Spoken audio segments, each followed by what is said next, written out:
Merci beaucoup, Charlotte. C'est très émouvant.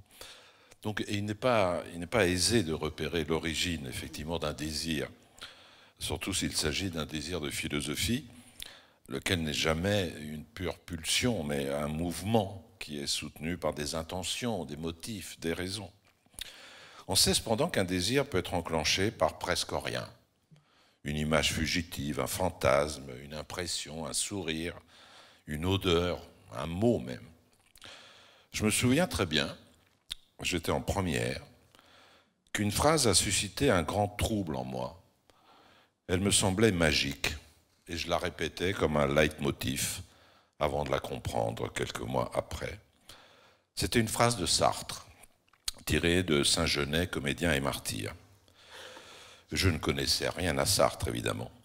J'avais acheté L'être et le néant, mais juste pour le tenir sous le bras au lycée et faire le malin devant les filles. J'étais même un novice question lecture. Depuis un an ou deux seulement, j'avais commencé à lire. Les romans italiens, Moravia, Pavese, Malaparte, les chants de Léopardi, puis Dostoïevski, Camus, Sartre, les mots, les mains sales, la putain respectueuse qu'on écrivait avec un P et un point, et puis les chemins de la liberté. Et justement, Saint-Genet, comédien et martyr. Alors, la phrase dont je parlais, la voici.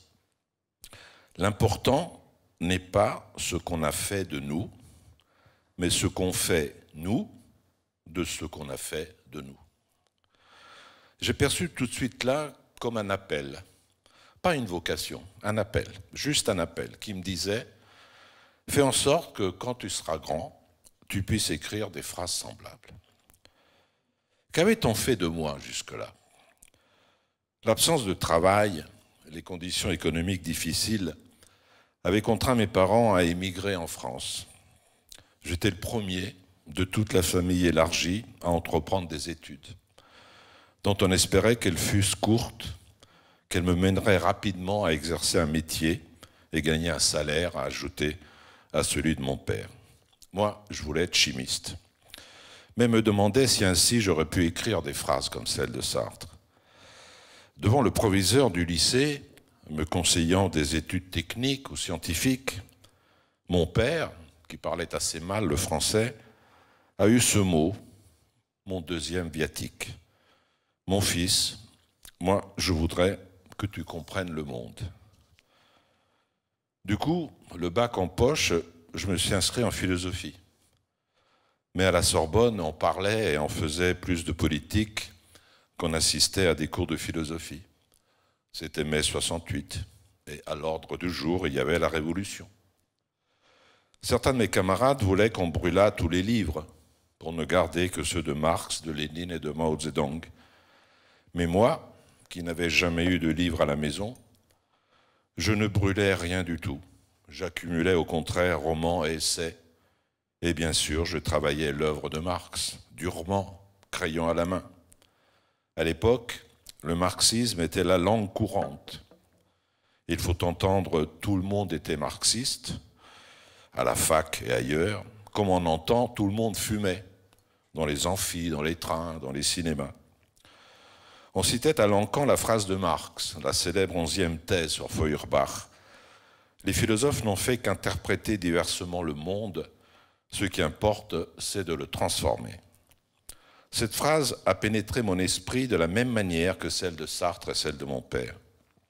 Mais dès cette époque, il m'est apparu que ce n'était pas rien, loin de là, que d'interpréter le monde. Qu'interpréter est une action infinie, et même qu'interpréter, c'est déjà transformer. Parmi les théoriciens marxistes, lui, Althusser, à l'époque, tenait le haut du pavé. Moi, je n'appréciais pas du tout la critique qu'il faisait de l'historicisme d'Antonio Gramsci. De façon un peu présomptueuse, j'étais certain qu'il n'avait lu qu'une faible partie de l'œuvre de Gramsci, encore très partiellement traduite.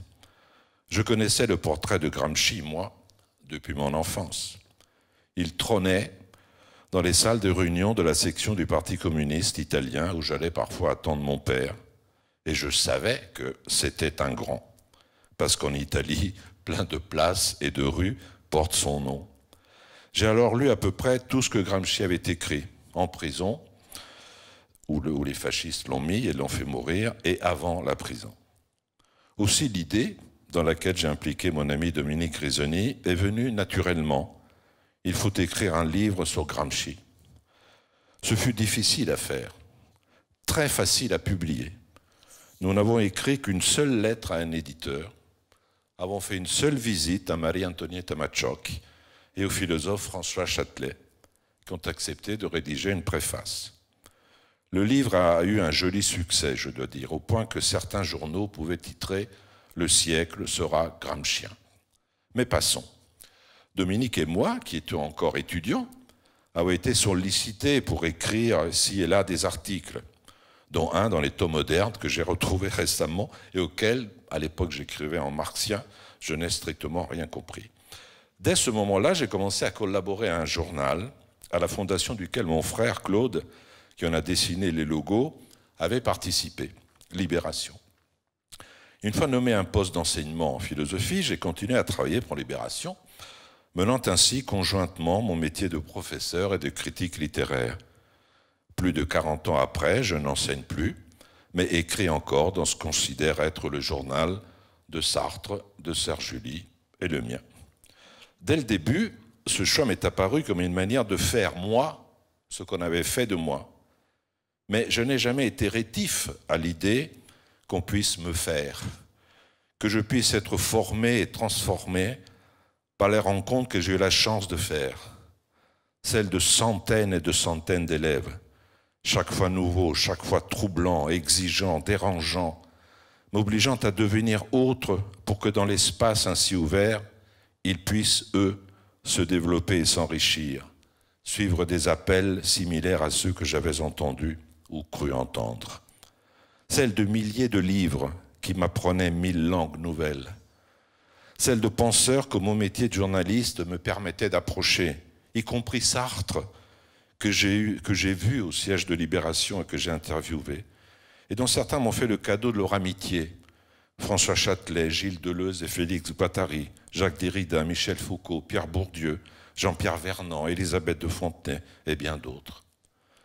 La rencontre avec Vladimir Jankélévitch a été décisive. Elle m'a bouleversé et bouleversé tout mon système de pensée.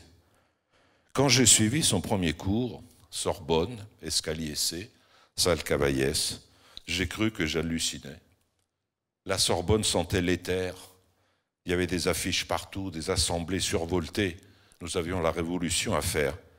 Et ce petit homme en costume gris, avec une mèche de cheveux argentés qui lui tombait sans cesse devant les yeux, parlait de l'amour, du charme, du kairos, du je ne sais quoi, des distances millimétriques qui séparent la confiance de la défiance, du respect, du courage, de la vertu.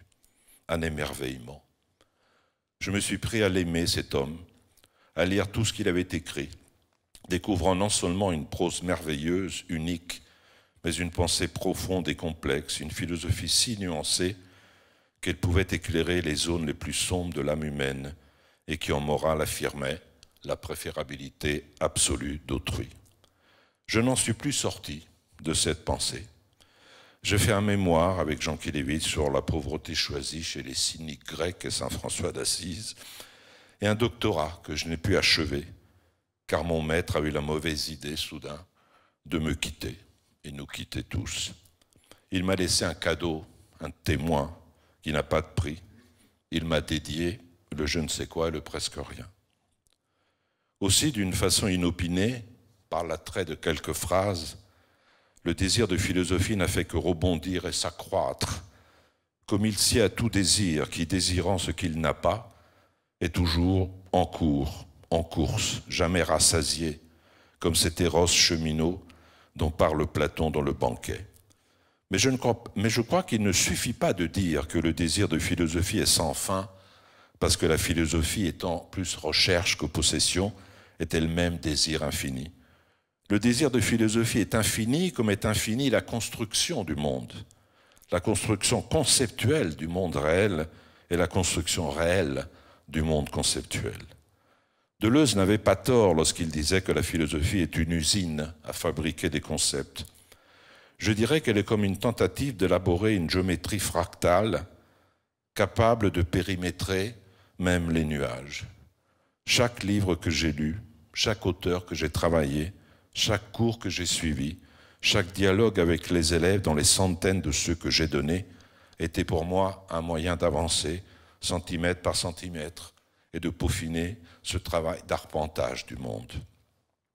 Que l'on songe à ce que le psychologue Jean Piaget et d'autres nous ont appris sur la manière dont l'enfant vient au monde et doit faire que le monde vienne à lui, en construisant chaque objet dont il est composé et empli. Travail titanesque et quasiment imperceptible, comme sont titanesques et invisibles les millions de connexions neuronales qui se constituent dès lors, par lequel le bébé, associant sensation et perception vagues, une tonalité vocale, un chatouillis, une odeur, un contraste de luminosité, un contact épidermique, une différence de chaleur, de teneur, de rugosité, de mollesse, construit chaque objet selon une structure dissipative, évanescente, qui peu à peu se stabilise et devient imprimis visage de la mer, objet transitionnel, girafe Sophie, tétine, cube coloré, etc., etc. Cela peut paraître bizarre, mais pour moi, le désir de philosophie demeure constamment vif parce que la philosophie, ses textes canoniques, ses auteurs, ses théories, ses concepts, font un peu le même travail que l'enfant. Elle construit le monde pan par pan, objet par objet, non pas en les faisant advenir, venir à l'être, je ne suis pas idéaliste à ce point, mais venir au sens, venir à la signification.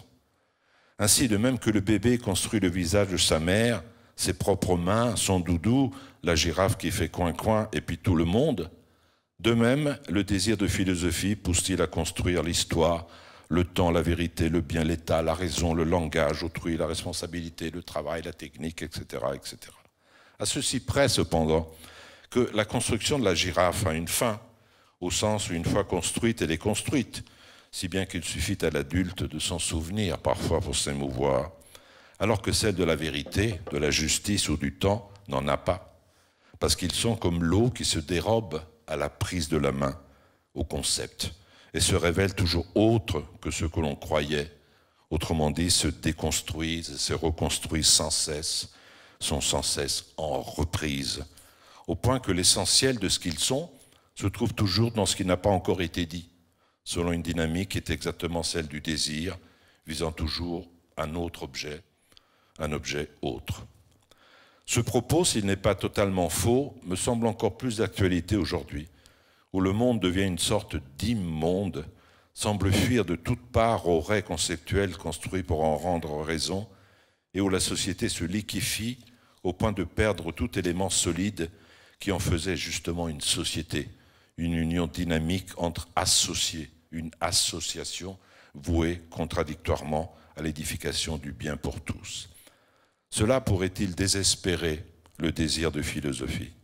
Je crois au contraire qu'il ne peut que l'exciter. Prenons deux problèmes, presque au hasard. L'une qui met en cause le devenir même de l'humain, l'autre le statut de l'individu citoyen. Est-ce que, confronté à des événements particulièrement frappants parce que visibles, réchauffement climatique, incendies gigantesques, typhons inhabituels, côtes mangées par la montée des niveaux de la mer, disparition d'espèces animales ou végétales, pandémie inconnue, les démocraties libérales seront capables de modifier leurs fondements politiques, économiques, éthiques, pour enfin donner force à une éthique du moins, intégrant décroissance, dépotentialisation, sobriété, juste mesure. Est-ce que démocratie et néolibéralisme, conjuguant liberté d'entreprendre, concurrence, inégalité, consommation sans limite, profit gigantesque pour quelques-uns et misère pour la grande masse, sont vraiment compatibles avec les nécessités de l'écologie et sont-ils sur le point d'échouer définitivement à construire des sociétés vivables dans le présent et le futur? Comment pourrait être géré le legs empoisonné de leur passé proche et lointain, à savoir les intraitables déchets nucléaires et les quelques 300 millions de tonnes de déchets plastiques que les cumuls de non-décision à tous les niveaux ont laissé s'accumuler chaque année dans le monde et qui constituent à eux seuls un monde souterrain enfoui, une bombe chimique à effet infini, tuant le monde que nous habitons et continuant à tuer pendant des milliers d'années celui des générations à venir.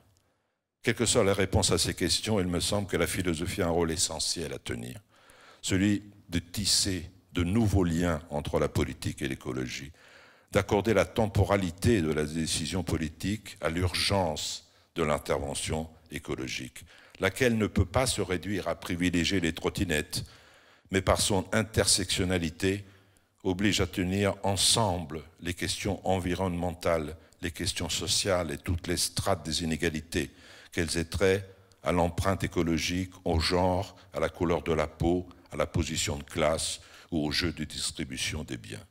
Cela ne peut pas se faire sans la recomposition du champ politique lui-même, si bouleversé que les concepts qui ont servi jusqu'ici à le penser paraissent aujourd'hui usés et inopérants.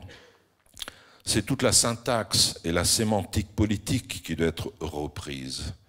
Mais comment accomplir cette tâche sans tenter de redéfinir le sujet politique, les possibilités, les moyens et les finalités d'une action politique responsable dans une société en train de disparaître sous l'effet de mouvements telluriques qui en font un archipel, une myriade d'îlots ou de micro-communautés avec chacune son langage, ses valeurs, ses références propres, ses fermetures, sa propension à l'autoconservation et l'incivilité, l'intolérance, la violence manifestée à l'égard de toutes celles qui ne sont au dehors. Comment repriser le tissu social? On le voit, le désir de philosophie ne peut s'éteindre quand il y a tant de pain sur la planche. En disant « Mon fils, je veux que tu comprennes le monde », mon père ne pensait pas qu'une vie entière ne m'aurait pas suffi pour le faire. Mais de fait, j'ai une chance inouïe. J'ai eu la chance, en enseignant, en écrivant, de pouvoir assumer, à ma petite échelle, une transmission et de passer le témoin à d'autres qui diront à leur tour à leurs élèves, leurs lecteurs, leurs enfants, leurs amis, « Je veux que tu comprennes le monde ». Et puisque mon élève et mes meilleurs amis sont là, eh bien je leur passe le témoin. Merci.